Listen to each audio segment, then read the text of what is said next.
के कार्यालय में हार्दिक स्वागत है। मित्रों, जैसा कि हम सब जानते हैं कि भारत देश की स्वतंत्रता को 75 वर्ष पूरे होने के उपलक्ष्य पर पूरे देश भर में आज़ादी का अमृत महोत्सव मनाया जा रहा है। लगभग पिछले एक वर्ष से देश के कोने कोने में स्वतंत्रता के 75 वर्ष पूरे होने के उपलक्ष्य पर पूरे देश में सांस्कृतिक कार्यक्रम जो देशभक्ति से ओतप्रोत हैं वो चल रहे हैं। भारत सरकार का जो सांस्कृतिक मंत्रालय है, कल्चरल मिनिस्ट्री, उन्होंने पूरे देश भर के अंदर लगातार देशभक्ति के कार्यक्रमों के माध्यम से आज़ादी के अमृत महोत्सव अर्थात हमारी आज़ादी के 75 वर्ष पूरे होने के जश्न पूरे देश में मनाए जा रहे हैं। इस आज़ादी के अमृत महोत्सव के संदर्भ में सांस्कृतिक मंत्रालय ने और हमारे देश के माननीय प्रधानमंत्री मोदी साहब ने हर एक देशवासी से यह आह्वान किया है कि हमें अपने घर में शान से तिरंगा झंडा, जो हमारा राष्ट्रीय ध्वज है, वो फहराना चाहिए। और एक नारा आ गया, हर दिल में तिरंगा, हर हाथ में तिरंगा और हर घर में तिरंगा। देश के अंदर लगभग 40 से 50 करोड़ घरों के ऊपर जो हमारे 135 करोड़ देशवासी हैं, वो पूरे जश्न, उत्साह, उमंग और जोश के साथ अपने देश का राष्ट्रीय ध्वज तिरंगा झंडा फहराने के लिए उत्सुक हैं, क्योंकि हमारी पहचान हमारे राष्ट्रीय ध्वज तिरंगे झंडे से है। तिरंगा हमारी शान है, तिरंगा हमारी जान है और तिरंगा झंडा हमारी पहचान है, क्योंकि तिरंगा झंडा हमारा राष्ट्रीय ध्वज है। भारतवासी को यह गर्व होता है जब वो तिरंगा झंडा हाथ में लेकर किसी भी मैदान में जब वो जीत हासिल करता है, उस जीत के जश्न में भी अपने हाथ में राष्ट्रीय ध्वज तिरंगा झंडा लेकर हर एक भारतवासी खुशी के उन पलों में झूमता है। वो चाहे खेल का मैदान हो, वो चाहे किसी प्रतिस्पर्धा में हुई जीत हो, वो चाहे हमारे सेना, पुलिस और पैरामिलिट्री फोर्सेस के जवानों द्वारा किया गया कोई उत्कृष्ट कार्य हो, अथवा हमारे जो राष्ट्रीय पर्व हैं, स्वतंत्रता दिवस 15 अगस्त के दिन और हमारा गणतंत्र दिवस 26 जनवरी,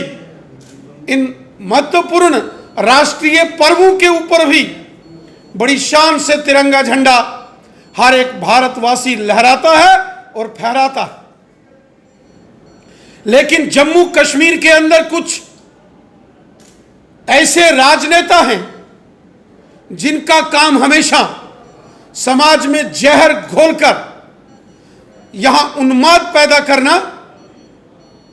कुछ राजनेता जम्मू कश्मीर के ऐसे हैं जो समाज में जहर घोलकर कभी हिंदू और मुसलमान को लड़ाने की साजिश करते हैं, कभी तिरंगे झंडे और कभी भारतीय जनता पार्टी के नाम पर राजनीति करके लोगों को लड़ाने की साजिश करते हैं, और कभी जश्न आज़ादी और कभी श्री अमरनाथ जी की पवित्र यात्रा के संदर्भ में अनाप शनाप बयान देकर समाज में दूरियां पैदा करने की कोशिश करते। सुश्री महबूबा मुफ्ती जी, जो कि मेंबर पार्लियामेंट रही हैं, जो एमएलए रही हैं, और जो स्वयं जम्मू कश्मीर की चीफ मिनिस्टर रही हैं, उन्होंने कई बार 15 अगस्त और 26 जनवरी के दिन स्वयं राष्ट्रीय ध्वज तिरंगा झंडा फहराया भी है और उसको सलामी भी दी है, सलूट भी किया। लेकिन आज जब आजादी का अमृत महोत्सव पूरे देश में बड़ी शान और शौकत के साथ मनाया जा रहा है, उस वक्त सुश्री महबूबा मुफ्ती जी ने एक प्रोपेगेंडा, एक राजनीतिक साजिश और षड्यंत्र करके फिर जम्मू कश्मीर की जनता को गुमराह करने की एक साजिश और षड्यंत्र किया है। शायद महबूबा मुफ्ती जी ये नहीं जानती कि वो मोहम्मद मकबूल शेरवानी थे, जिन्होंने 1947 को कश्मीर के बारामूला में तिरंगा झंडा लगाकर पाकिस्तानी हमलावरों को चेतावनी दी थी कि पाकिस्तानी हमलावर खबरदार, हम हिंदुस्तानी हैं तैयार। वो मोहम्मद मकबूल शेरवानी थे जिन्होंने पूरी कश्मीर घाटी के अंदर तिरंगे झंडे शान से फहराए थे और पाकिस्तान के हमलावरों को कश्मीर घाटी से खदेड़ा था। हमारे कितने ऐसे नौजवान हैं जो जम्मू कश्मीर पुलिस में, हमारे पैरामिलिट्री फोर्सेस में और भारतीय सेना के अंदर काम करते करते